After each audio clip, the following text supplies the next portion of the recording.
She was one of the pioneers of modern dance, opening the eyes of Australian audiences to a new and daring form of expression after the Second World War. The Viennese Jewish dancer Gertrud Bodenwieser fled the Nazis and continued her work here. 7 decades on, her unique style is to be returned to its European roots for the first time. Sometimes sensitive and delicate, sometimes striking and moving. The choreographies of Gertrud Bodenwieser always comment on the political or social. Arising from a time of high culture and conflict in Europe, it was a new distinctive art form that wowed Australian audiences. A very warm, humane and humanistic kind of drama, beautiful sense of freedom and liberty, was barefoot. When the Viennese Jew fled Europe, knowledge of her work ceased there too. German dance curator Jochen Roller has received a grant from his government to bring back what's part of their cultural heritage. I think I most admire the fact that she became successful by being different. There's a lot of people who try to be successful by being similar to others, but she definitely tried to have a distinctive style.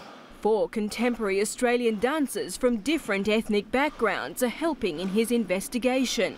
With assistance from former Bodenwieser students, they're not just learning steps, but trying to understand the historical context too. You know, trying to create the emotions or the feelings that were integral to creating the tension in the movement or the lyricism in the movement, I think is what's really difficult.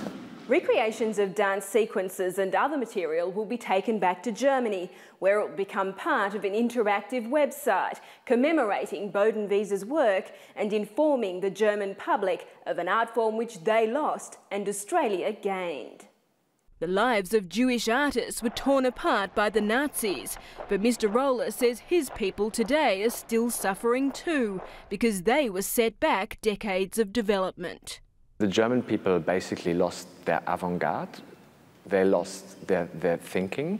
It's a progressive way of making art, and it's a great loss that we're still struggling to recover, really.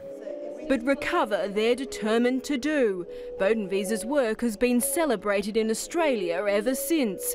Now it'll be rediscovered where it all began. Marion, Ives, World News Australia.